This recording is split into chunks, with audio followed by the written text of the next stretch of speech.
시청자 여러분 안녕하십니까. 신의균의 국방TV 이슈 포커스 시간입니다. 이슈 포커스는 최근 우크라이나 전쟁과 관련해서 굉장히 인상 깊은 활약을 보여주거나 특이할 만한 무기 체계들을 골라서 소개해드리는 코너인데요. 제가 최근에 굉장히 많이 언급드리고 있는 챌린저2 전차, 영국이 우크라이나에 지원하기로 한 이 챌린저2 전차가 이번 주 이슈 포커스의 주인공입니다. 네, 저는 이 아이템의 타이틀을 이렇게 한번 뽑아봤습니다. 우크라이나 전장을 주도할 최강의 전차. 지금 현재 우크라이나 전장에서 가장 최강으로 인식되고 있는 전차는 러시아의 T-90M인데요. 이 챌린저 전차가 전장에 등판하게 되면 T-90M을 능가하는 강력한 전차로서 전장을 그야말로 주름잡게 될 겁니다. 자, 이 챌린저2 전차에 대해서 한번 알아보겠습니다. 자, 지난 주말이었죠. BBC에 이런 보도가 나왔습니다. 리시 수낙 영국 총리가 볼로디미르 젤렌스키 우크라이나 대통령과 전화 통화를 갖고 챌린저2 전차 14대, AS-90 자주포 30문을 공유하겠다. 이런 약속을 했는데요. 자, 제가 이 그림에 집어넣었던 것처럼 아마 수낙 총리도 굉장히 자신만만할 겁니다. 장담하건대 굉장히 요긴할 겁니다. 아마 볼로디미르 젤렌스키 대통령은 스파시비, 러시아 말로는 감사하다가 스파시바인데 우크라이나 발음으로는 스파시비라고 한답니다. 굉장히 감사하다는 표현을 했을 텐데요. 자, 이 챌린저2 전차는 서방 세계가 우크라이나에 제공하는 최초의 3세대 전차입니다. 그만큼 우크라이나가 거는 기대도 굉장히 클 것 같은데요. 자, 그러면 고작 14대밖에 지원 안 되는데 뭐 이걸 가지고 뭘 할 수 있겠느냐. 근데 우리나라만 하더라도 3세대 전차가 1500대가 훨씬 넘게 있죠.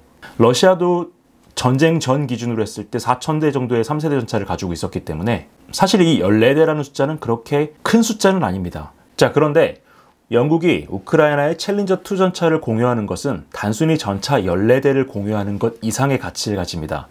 일단 러시아군 입장에서 봤을 때는 지금 현재 러시아군이 전장에서 주력으로 사용하고 있는 전차는 T-80, T-70이죠. T-90이나 T-90M 같은 신형 전차도 일부 있긴 하지만은 절대 다수의 주력은 T-70이나 T-80이기 때문에 이들 전차로는 챌린저2의 상대가 되지 않는다는 것을 러시아도 잘 알고 있기 때문에 굉장히 두려울 겁니다. 자, 그리고 영국이 이번 전차 공유를 결정하면서 또 한 명 입장이 난처해진 사람이 있죠. 바로 독일의 숄츠 총리입니다. 독일은 지금까지 레오파르트2 전차를 우크라이나에 공유해달라, 혹은 다른 나토 동맹국들이 가지고 있는 레오파르트2 전차를 우크라이나에 공유할 수 있도록 허가해달라, 이런 우방국들의 지원 요청을 계속해서 반대해왔는데요. 자, 근데 영국이 총대를 메고 3세대 전차를 가장 먼저 지원하는 국가의 반열에 올라가게 되니까 독일이나 미국도 고민을 할 수밖에 없는 겁니다. 그래서 미국에서는 M1A1 전차 공유 이야기가 나오고 있고 독일에서는 레오파르트2 전차 공유 이야기가 나오고 있죠. 자, 그만큼 이 챌린저2 전차의 우크라이나 공유는 정치적으로나 전장에서 전술적으로나 굉장히 의미가 큰 사건이다, 이렇게 말씀드릴 수 있겠습니다. 자, 그런데 이 챌린저 전차는 원래 영국군이 사용하기 위해서 만들어진 전차가 아니었습니다. 지금 이번에 우크라이나에 가는 챌린저 시리즈는 챌린저2 버전인데요. 그 전에 챌린저2가 있으니까 챌린저1이 있었겠죠. 자, 그럼 이 챌린저1은 어떻게 탄생했느냐. 원래 1970년대 미국과 독일이 MBT-70이라고 해서 차세대 전차를 공동으로 개발하고 있었죠. 그 당시 미국과 독일이 개발하려고 했었던 MBT-70은 미사일 만능주의 때문에 일반적인 주포가 아니라 152mm 건 런처라고 하죠. 미사일을 발사하는 짧은 주포를 갖고 있는 그런 전차였습니다. 그런데 이 전차가 기술적으로 너무 혁신적인 설계를 도입을 하다 보니까 신뢰성이라든가 가격 문제에서 굉장히 큰 난관에 봉착을 했고, 그래서 MBT-70이라는 사업은 중간에 엎어졌습니다. 이 사업이 엎어지고 나서 미국이 만든 것이 M1 에이브람스고요. 독일이 만든 것이 레오파르트2였습니다. 자, 그 당시에 영국도 신형 전차를 개발하려고 준비를 하고 있었습니다. 그 당시 영국의 주력 전차는 치프튼이라는 전차였는데요. 1970년대 소련이 T-64와 T-70이라는 신형 전차를 배치하기 시작하니까 영국도 이에 대응하기 위한 신형 전차 소유를 제기를 했었고, 그래서 MBT-80, 즉 80년대에 사용할 메인 배틀 탱크라는 신형 전차 개발 사업을 진행을 해왔었습니다. 자, 그런데 이 챌린저 전차는 그 MBT-80하고는 전혀 관계없는 전차였습니다. 왜냐하면 1970년대 중반에 이란의 팔레비 왕조, 그 당시에는 굉장히 친서방적인 그 정권이었죠. 이 정권에서 자기들이 사용할 신형 전차를 좀 개발해달라고 해서 샤라는 이름으로 해서 샤1, 샤2라는 이름으로 해서 신형 전차를 영국 비커스 주도로 개발을 하고 있었습니다. 자, 그런데 1979년도에 이러한 이슬람 혁명이 발생하면서 팔레비 왕정이 무너졌습니다. 이 전차를 팔레비 왕조에 수출하려고 만들었던 비커스는 말 그대로 닭 쫓던 개가 돼버렸죠.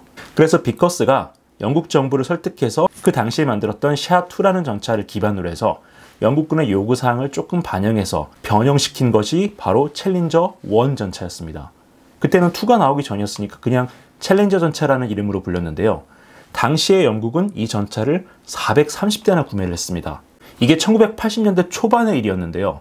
영국은 이 430대를 도입하고 나서 추가적으로 더 도입할 생각은 없었습니다. 왜냐하면 MBT-80 사업이 계속 진행이 되고 있었기 때문에 챌린저 전차는 과도기적인 전차로 남겨놓고 치프틴 전차의 진정한 후계는 MBT-80으로 진행하려고 사업을 진행해 왔었습니다.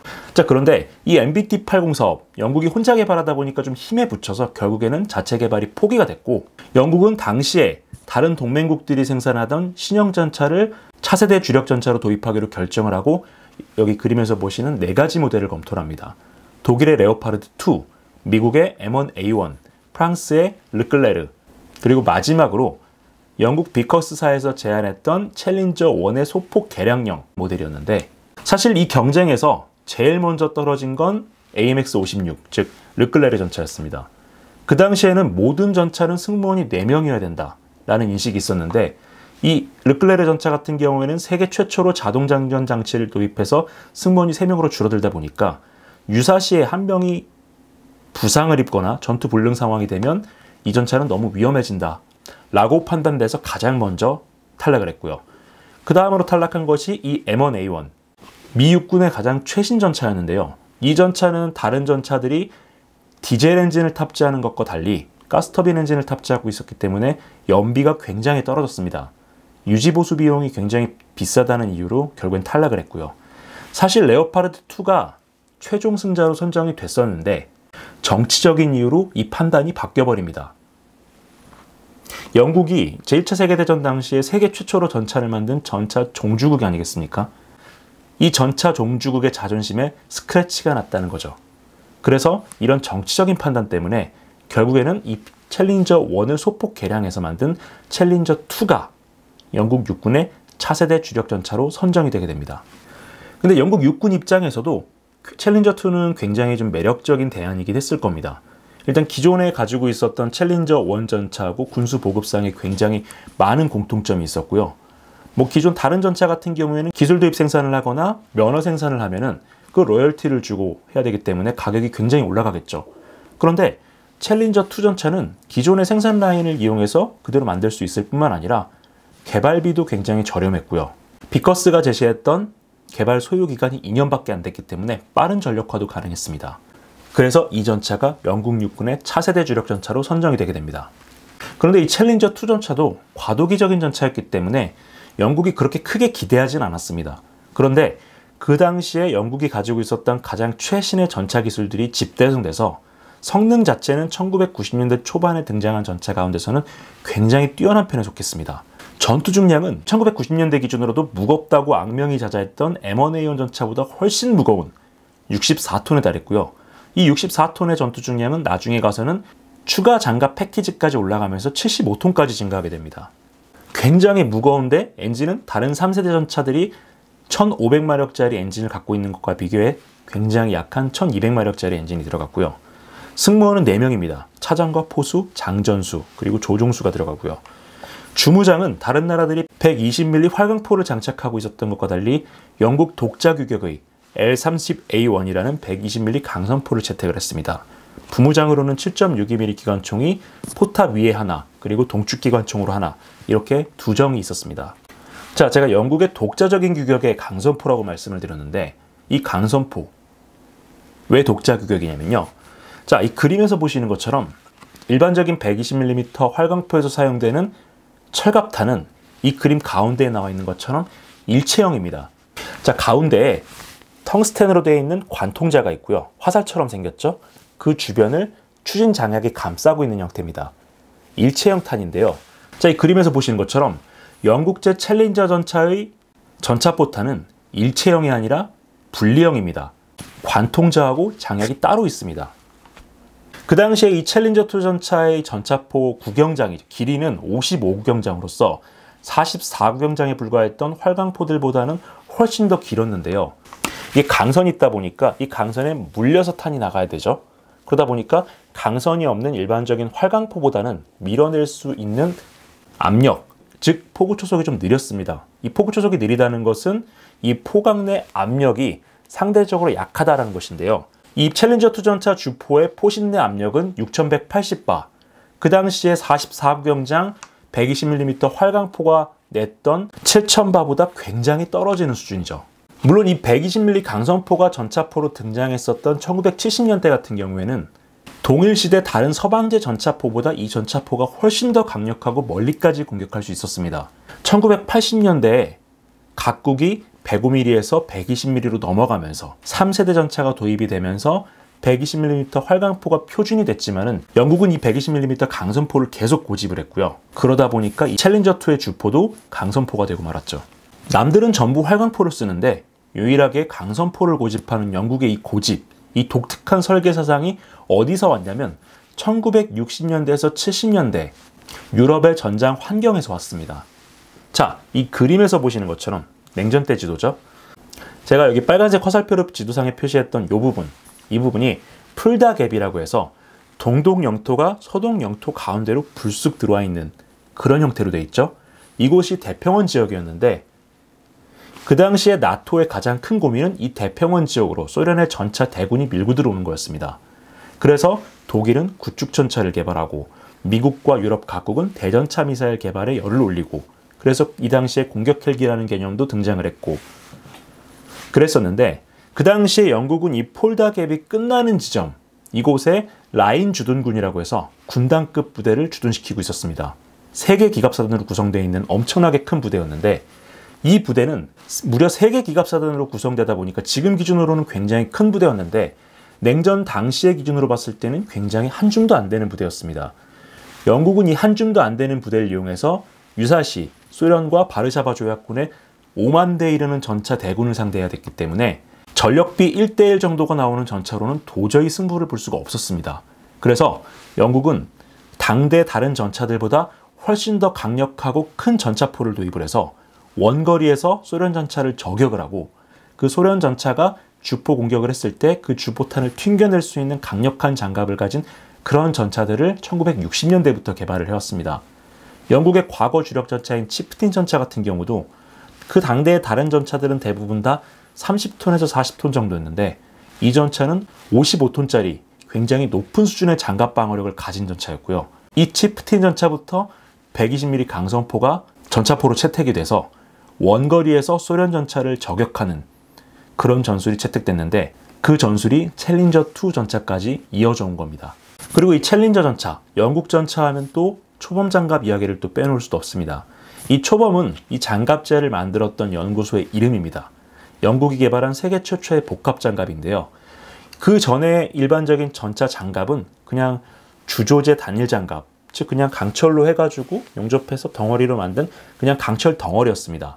자, 그런데 이런 장갑제는 대전차 고폭탄이라고 해서 엄청나게 뜨거운 열과 메탈 제트로 뚫고 들어오는 그러한 성형작약탄의 공격에 굉장히 취약했습니다.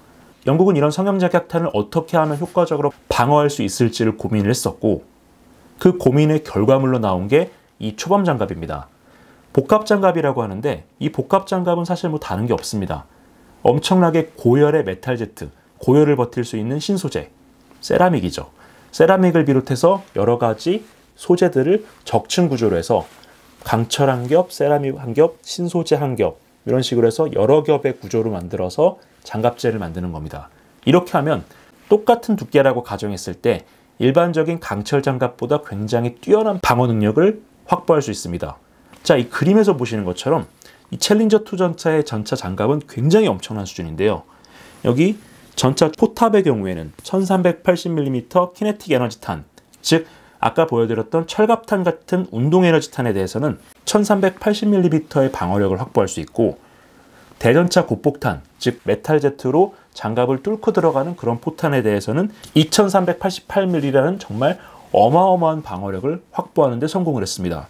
이 엄청난 방어력, 그리고 원거리까지 정밀 사격이 가능한 120mm 강선포, 이 두 가지가 조합된 게 챌린저2 전차만의 독특한 아이덴티티였습니다.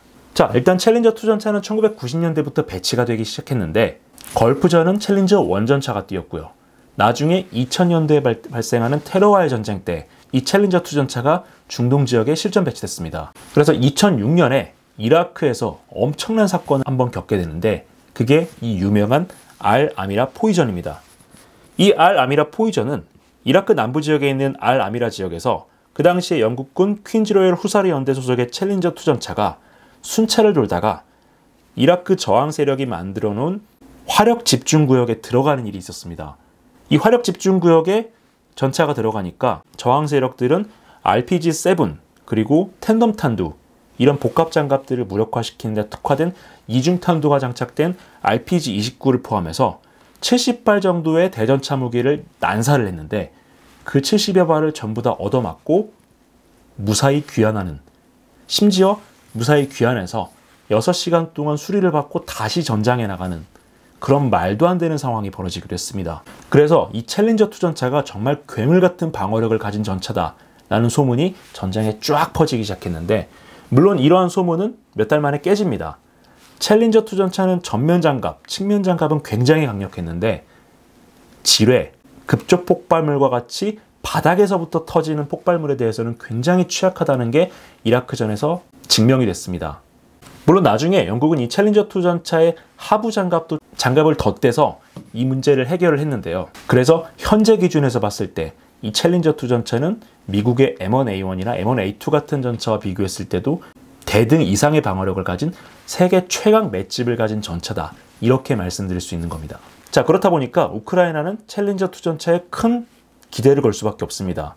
왜냐하면 아까 말씀드렸던 것처럼 강선포, 즉 스핀을 줘서 탄도를 안정시키는 그런 주포를 채택하고 있기 때문에 활강포보다 훨씬 더 먼 거리에서 명중률이 좀 뛰어날 수밖에 없고요. 장갑 방어력이 대단히 뛰어나기 때문에 러시아 전차와 전면에서 1대1로 붙었을 경우에는 러시아 전차가 쏴대는 포탄을 대부분 다 튕겨낼 수 있다, 이런 기대감을 갖고 있는 겁니다. 그래서 우크라이나 사람들은 이 챌린저 전차가 전장에 등장하면 73 이스팅 전투의 우크라이나판, 즉 과거에 브래들리 장갑차 13대, M1A1 전차 10대, 총 23대로 구성된 미국군 제2기갑기병연대, 이 부대가 이라크 공화국 수비대의 최정예 기갑사단을 상대로 해서 대승을 거뒀던 사건, 그것을 우크라이나에서 재현할 수 있다라는 기대를 우크라이나 사람들은 하고 있는 겁니다. 그 당시 73 이스팅 전투에서는 23대의 기갑 차량을 가지고 300여 대 가까운 이라크 기갑사단과 대적을 했었고, 그 300여 대 가운데 80대의 전차, 40대의 장갑차, 20대의 차량을 파괴하는 대전과를 거뒀었습니다. 그런데 그 당시에 미군이 입었던 피해는 브래들리 장갑차 한 대뿐이었죠. 자, 이 정도 교환비라면은 이 챌린저 전차 14대를 가지고 러시아 전차 T-70이나 T-80 같은 전차들이 100대가 오든 200대가 오든 충분히 전투를 해볼 만하다, 이런 자신감을 가질 수 있는 겁니다. 자, 그런데 그 당시에 73 이스팅 전투 때 조합이 M1A1 전차와 브래들리 전차였죠. 자, 그런데 이제 우크라이나가 보여줄 조합은 챌린저2 전차와 브래들리 장갑차입니다. 아마도 제47 돌격여단, 지금 이 돌격여단이 47 기계화 여단 내지는 47 전차 여단으로 확장될 수 있다는 이야기들이 계속해서 나오고 있는데, 현재 지금 영국의 챌린저2 전차가 227대가 있습니다. 이 가운데 138대만 개량하고 나머지 한 80대 정도 되는 것들은 퇴역시킬 예정인데, 이들 가운데서 상당한 물량, 14대 말고도 추가적인 물량을 우크라이나에 공급해 줄 수 있다라는 이야기죠. 우크라이나가 이 챌린저 전차를 받아서 브래들리 장갑차와 조합해서 대공세에 나선다면은 아마도 러시아군 같은 경우에는 T-90M 전차를 제외하면 이 전차와 대적할 수 있는 그런 전차가 거의 없을 겁니다. 과거 미국이 M1A1과 브래들리를 이용해서 73 이스팅 전투라는 기적을 만들어냈던 것처럼 우크라이나도 이 챌린저2 전차와 브래들리 장갑차의 조합을 통해서 우크라이나판 73 이스팅 전투, 그런 기적과 같은 전공을 만들어내면서 잃어버렸던 영토를 수복할 수 있게 되기를 기대해 보겠습니다. 자, 오늘 준비한 이슈 포커스는 여기까지입니다. 시청해 주셔서 감사합니다.